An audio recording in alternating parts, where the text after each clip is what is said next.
of animals. And we're going to do that because people normally don't think about animals the correct way. When I say the word animals, you like get this picture in your head and you're thinking of like mammals. Or maybe you're a little more broad and you're thinking like birds and lizards are also animals. But really, those are just a very small part of animals called the vertebrates, and there's a whole lot of other animals that people don't normally consider when they think about just the kingdom Animalia. So that's what we're going to do today. General animal characteristics. So these are the things that you got to have in order to be an animal. You got to be eukaryotic and multicellular.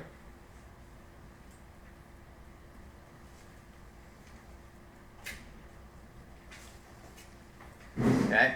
You have to be heterotrophic. And sometimes there's some tricks involved in this second part of being heterotrophic. There are a number of animals that have symbiotic relationships that make them appear to be photosynthetic, like specifically coral is very photosynthetic. But coral itself, being an animal, is not photosynthetic, it's heterotrophic. It just happens to be that a lot of coral has another organism living inside it, another type of algae called zooxanthellae that lives inside, that then is photosynthetic and allows them to sort of have a photosynthetic ability, but really it's just a symbiotic relationship. Okay.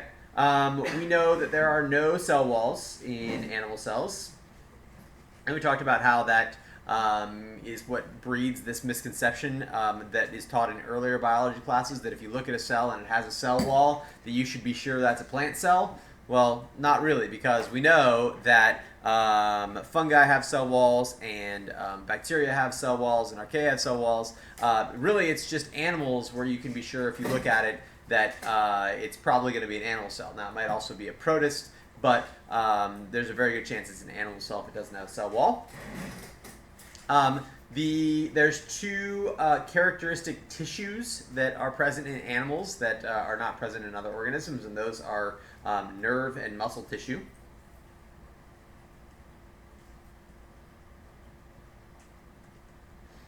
Okay, and you're going to see me use this word tissue a lot in the next coming weeks here. And so I want to talk just very quickly about that and what it means.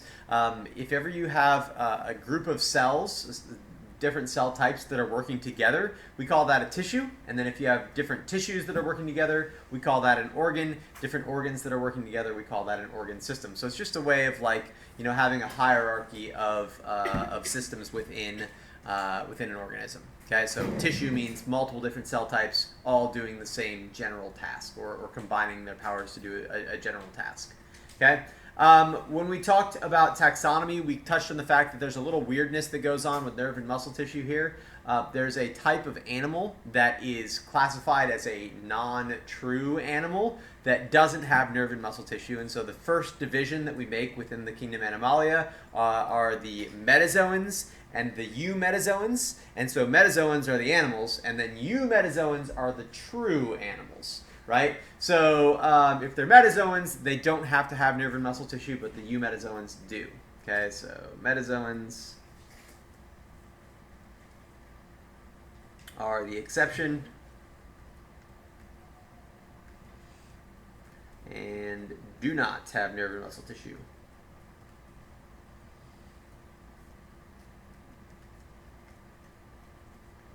We'll talk about those at the end of class today. Last thing, one of the things, probably the reason why the metazoans are even allowed to be animals, is because they possess something else that's pretty unique to animals, and that's called the extracellular matrix.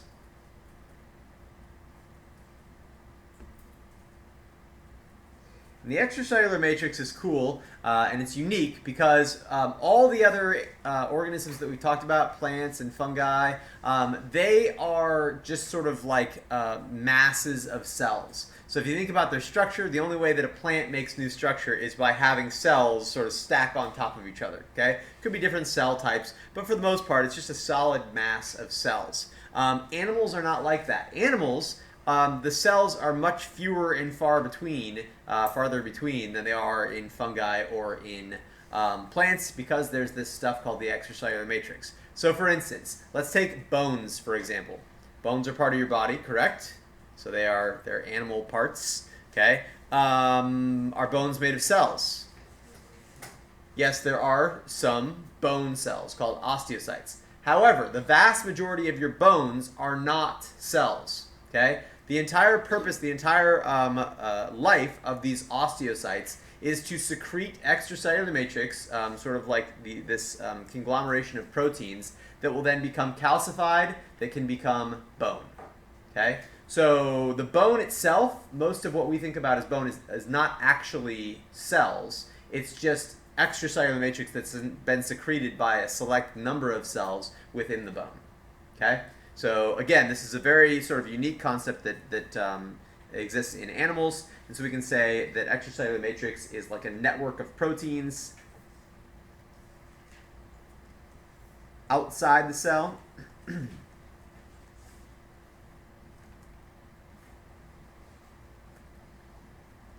That connects cells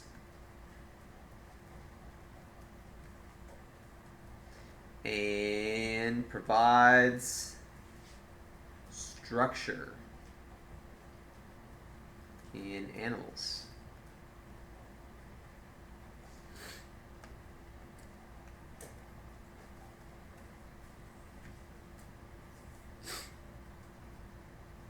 Okay? So, as I said, animals are super diverse. Everything down from coral to worms and then all the way up to us, right? So really, really, really a lot of diversity here. And because we're all in the same kingdom, we could pretty much assume that we all evolved from a common ancestor at some point. And the best way to determine, because we're so diverse, the best way to determine sort of the order of evolution is by looking at development and looking at the similarities that exist when the animals are very small. Okay, so the smallest that you've ever been is a zygote, right? A single cell. And so if we look at animal development, all animals pretty much develop in the same way.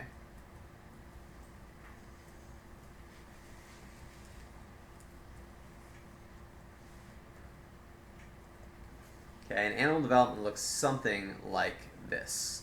So fertilization occurs, sperm combines with egg, and we get a zygote.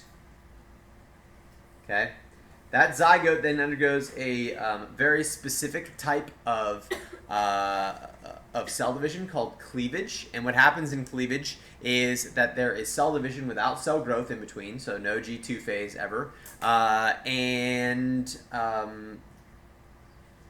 it divides into something called the 8-cell stage, which, if you can imagine, has 8 cells. You can sort of see it's like a cube of 8 cells, right? All right, so the 8-cell stage. Then it's going to undergo cleavage again, and if you can see those 8 cells, again, I'm not a perfect artist, but the 8 cells should have roughly the same volume if you combined all 8 cells that the single zygote had, because, again, they're getting smaller. The zygote is an incredibly large cell compared to the rest of the cells. Then it's going to go through cleavage again, and it's going to create something that is called a blastula. And the blastula is a hollow ball of cells. Okay, so it's a sphere. I can't draw it as a sphere because then you wouldn't know that it was hollow, right? Because we're drawing in 2 dimensions. But this thing is called a blastula.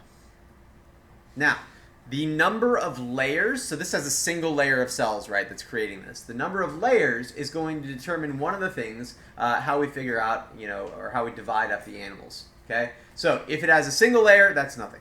No animal has a single layer. But if it has 2 layers, like this,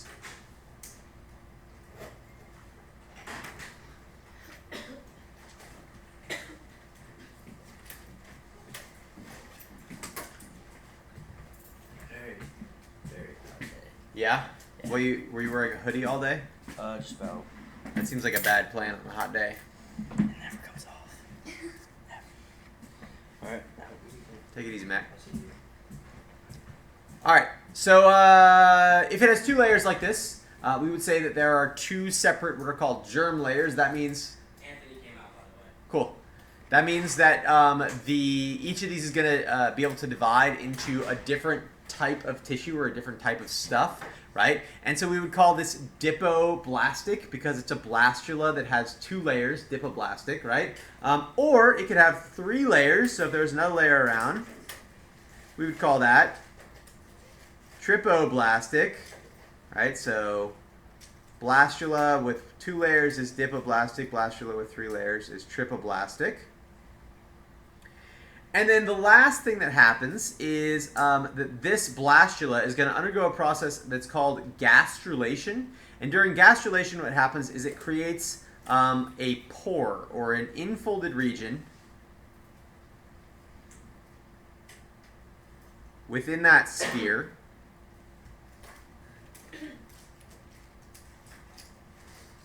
It looks something like this.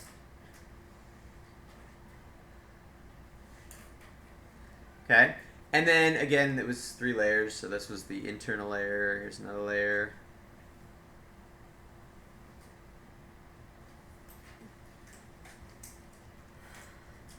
And the development during this next stage is, again, pretty important. It's going to be one of the things that allows us to easily determine what type of animal we're looking at, and it allows us to sort of look at the heritage or look at the evolutionary history of that animal, what they're most closely related to.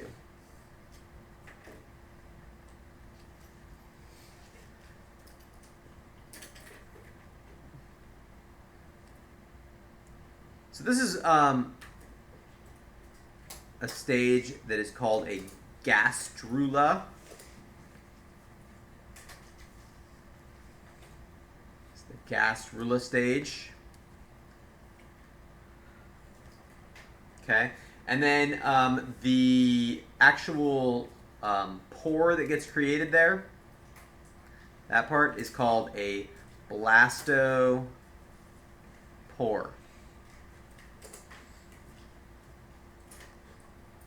Okay, and what that develops into is going, like I said, to determine what type of organism this is. So, let's get some stuff down. First of all, we said that the blastula stage could be either dipoblastic or tripoblastic. So if it's dipoblastic,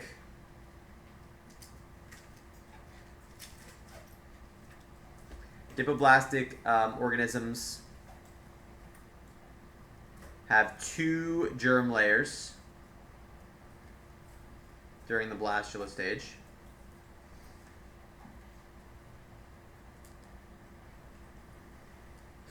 And so those two layers are the internal layer, which is called the endoderm, the inside, and the ectoderm, that's the outside. Okay, we can see the one that we've drawn here is not dipoblastic, it's tripoblastic, right?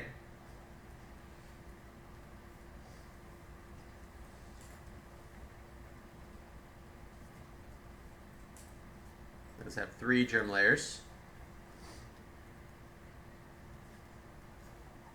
And the three germ layers are endoderm on the inside, that's the black layer that we drew. Then the mesoderm, that's in the middle. That's what meso means. And then finally the ectoderm,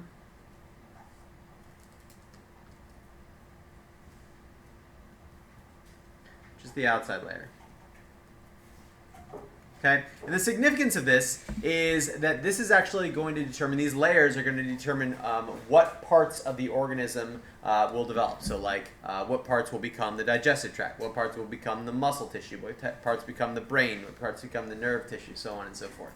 Right? So we divide them into these two groups here, the dipoblastic organisms, the tripoblastic organisms, and then from that we divide them up a little bit further, okay, by the next stage. So the next stage is the part that has the blastopore, and the first grouping are ones that we call protostomes. Okay, what does the word stome look like? What other word that we've done? stomata, right? And does anybody remember what that meant? Tiny mouth, right? It's used for gas exchange, but it means tiny mouth, right? What does proto mean? Before or first, right? So this is mouth first, meaning that first indentation that gets created here, the blastopore, becomes the mouth in these organisms. Blastopore becomes the mouth. Okay. In these organisms, we also see a type of cleavage called spiral cleavage.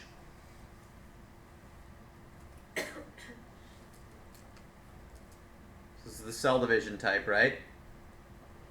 And how this manifests is the orientation of the cells afterwards is offset. So the best way that I can explain this to you is what I call the bricklayers pattern.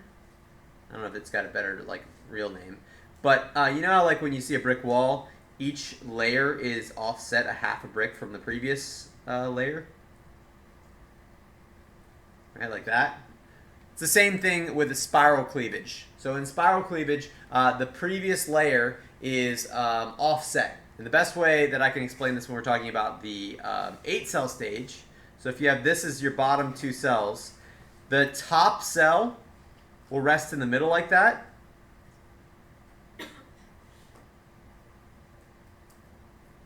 Right, so that's your 8-cell stage for spiral cleavage. And so if you think about, and I know it's not a good drawing, but the best way that you can sort of picture this is if you think about a Rubik's Cube. Imagine if you took a Rubik's Cube and you offset the center layer of the Rubik's Cube 45 degrees. Right? So you had a square on the top and then more of a diamond in the middle and then a square on the bottom. That's what spiral cleavage means, right? And it kind of makes sense because it sort of looks like a spiral then, like as it's going up like a spiral staircase or something like that, where they're offset exactly 1/2 of a cell from each one, right? So then the last thing that protostomes do is they have something called determinant cleavage.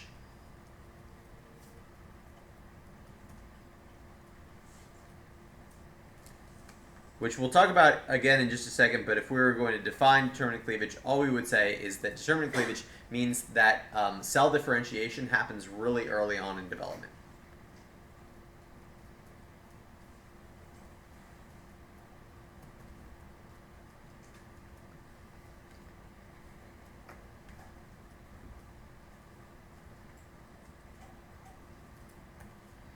Okay. This is in contrast to the second group, which is called the Deuterostomes. Deuterostomes means mouth second. And that first blastopore, instead of turning into the beginning of the digestive tract, turns into the end of the digestive tract. So the blastopore becomes the anus.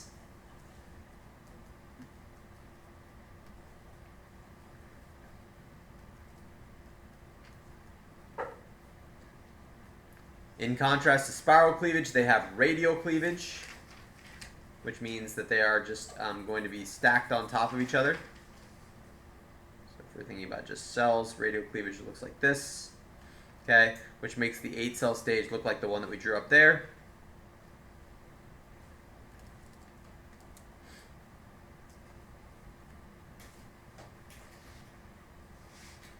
Something like that. You can see how they're directly stacked on top of one another. And then they have what's called indeterminate cleavage.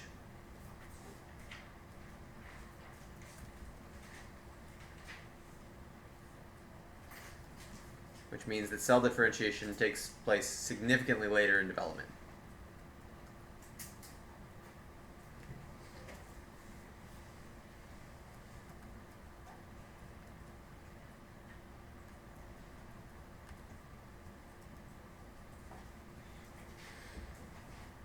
Okay, so let's look at 2 organisms. You got number 1, let's say a lobster.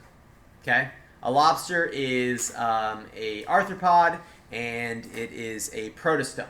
Okay, and so if I were to take the blastopore of a lobster, or sorry, not the blastopore, the blastula of a lobster, right? And I sort of like used like a really thin filament and I split it in half into 2 blastulas. What I would end up with are 2 parts of the same organism, right? So if I split it in half and it worked perfectly, I would end up with like the abdomen of the abdomen and the head over here, or the abdomen and the tail rather over here of the lobster, and then like the thorax and the head over here of the lobster. And it would be a single lobster in 2 parts, right? But if I did the same thing with a deuterostome, like let's say a salamander or something like that, and I had that blastula, and I cut the blastula in half of a salamander, what I would end up with after they developed is 2 separate salamanders that were identical to one another, right? That's because differentiation hasn't happened yet, so it doesn't matter that I've split this in 2, because all these cells are still stem cells at that point, and they don't have any idea what they're going to turn into yet, right? Whereas if it's determinate cleavage, when they start dividing, they're earmarked to say like, oh, you're going to be a cell in the head, you're going to be a cell in the abdomen, you're going to be a cell in the thorax or whatever, and that happens really early on in the stage versus in indeterminate cleavage when it happens significantly later. Does that make sense? Okay, so let's use this to then break down the animal kingdom into the different phyla.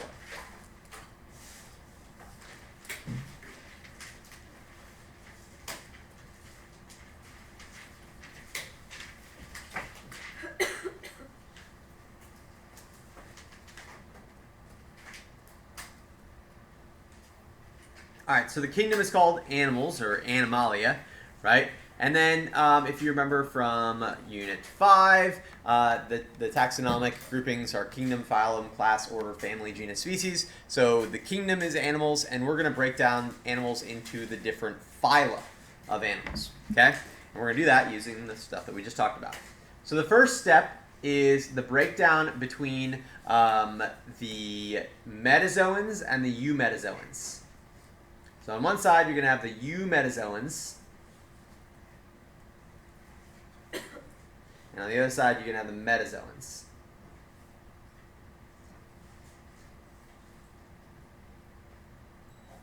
Okay? So Metazoans are characterized by having no true tissues. In fact, they have just a couple different cell types, and those different cell types are going to work together to make the organism work, make the organism, able to be alive. But they don't actually have tissues. They just have a couple different cell types. Okay. So like I said, these are like the sponges. They fall into a phylum called Porifera. Okay. Then you've got the Eumetazoans, and the Eumetazoans can get divided into 2 groups. Those 2 groups are going to be the dipoblastic organisms and the tripoblastic organisms.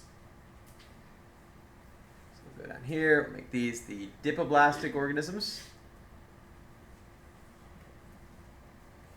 And then over here, do the tripoblastic organisms.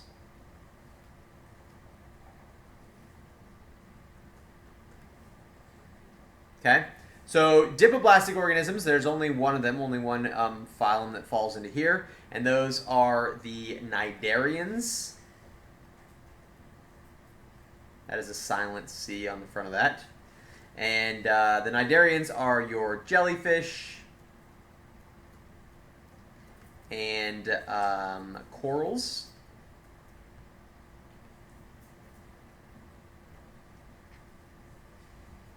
Okay? Then you got your tripoblastic organisms. And if they're tripoblastic, we got to divide them up even further. And the way that we do that is we are going to divide them into the protostomes and the deuterostomes. Over here we'll have the deuterostomes.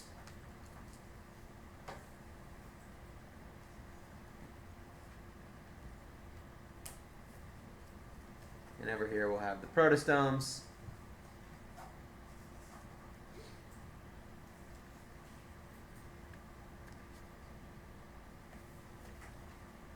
There are 2 phyla of deuterostomes. First one is the file that we fit into, called Chordata, or the chordates. And the chordates all have a certain set of characteristics in common. They have like pharyngeal slits and a notochord and a tail that extends beyond the anus. But we'll talk about all that later, right? Just know that like they all fit into the same group because they share common characteristics at some point during their development. And mostly these are going to be vertebrates. So all the animals that you guys normally think about as animals are going to fall into this phylum Chordata here, right? Then you've got echinoderms, the other deuterostomes.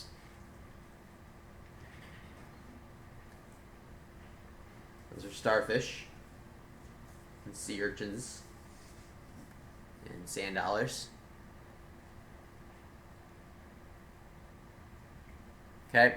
Now, I mentioned that this is how we determine evolution. There is a fair amount of disagreement that goes on as to whether or not chordates are the most closely related to echinoderms, more closely related than they are to all the other animals, because it's possible that this whole Deuterostome thing here actually evolved twice. That it was a situation that wasn't divergent evolution. It was sort of like a convergent evolution onto this Deuterostome development type. I am not going to weigh in on that argument. I don't know enough about it to have an opinion. But just know that that opinion's out there.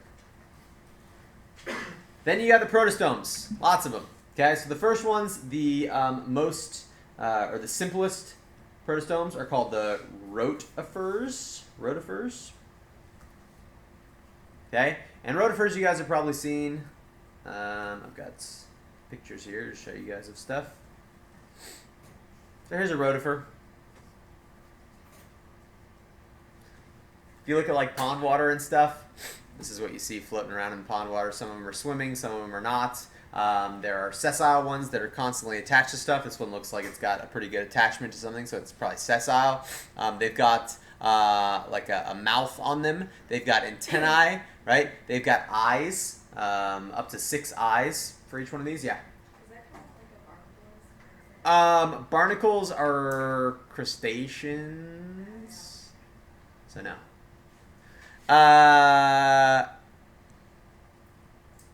Very small crustaceans, though. All right. So, anyways, these guys they're very small, between like half a millimeter and up to like 2 millimeters, and they've got a brain. They're cephalized, so like up here would be like the head, and so there's like a large mass of nerves that's the brain, and those travel through the entire organism, and they're very sort of complex for how small they are, but pretty small. Okay. Then you've got the next probably simplest grouping, which is the flatworms.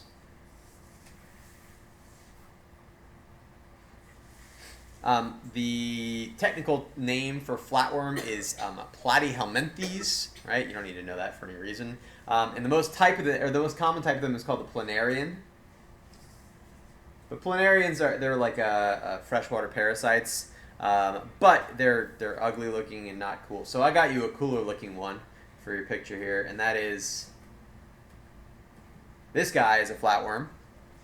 And the really interesting thing about flatworms is that they are very dense. They feel like they're very heavy for the size of them, and the reason for that is they don't have any body cavity. They don't have any space inside their body where there's not any stuff. They're just like a very dense, flat organism.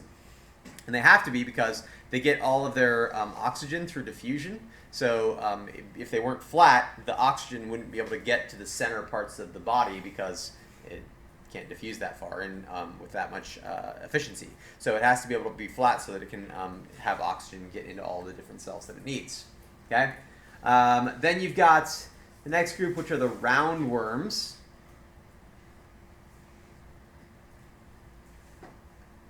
Roundworms are called nematodes. You remember those from SpongeBob. The nematodes on SpongeBob are not accurately depicted. Shocker. But they look something like this. This is actually a very large one. It's in a person's hand there. You can see it's a glove, right? And I wanted you to notice the outside of this is a very sort of tough substance called a cuticle, very similar to the substance that is on plants. And it's really smooth. See how it's really smooth? One of the really cool things about nematodes is that they produce transcription factors of their own that make the host cell, they're mostly parasites, but can make the host cell act the way that they want them to act, okay? So they can, for instance, cause the host cell to transport more glucose into the cell to feed the growing parasite. They can also deactivate the immune system proteins in a cell, and even more than that, they can activate immune responses that tell the body that that cell is not infected, right? So they can like send up a false signal and say, hey, this cell's fine, even though it's clearly been infected by a parasite, okay? And they do that by, again, creating transcription factors that change the gene expression of whatever cell they have infected, okay? Next, you've got the annelids, or the segmented worms. Those are like earthworms.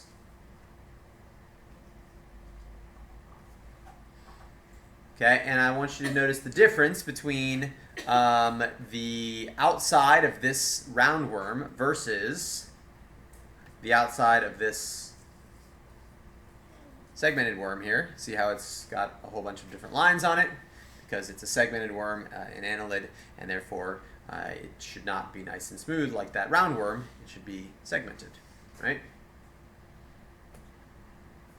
The other ones that fall into that, earthworms, also leeches are annelids, and bristleworms are a type of annelid as well.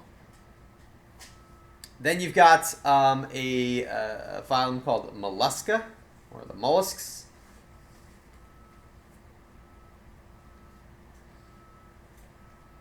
And the mollusks are things like crabs, the crustaceans.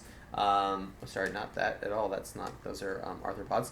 Things like, got one step ahead. Mollusks are like snails, which would be gastropods. Squid, which would be cephalopods, and then clams, which would be bivalves, right? And so it seems like those organisms are pretty diverse.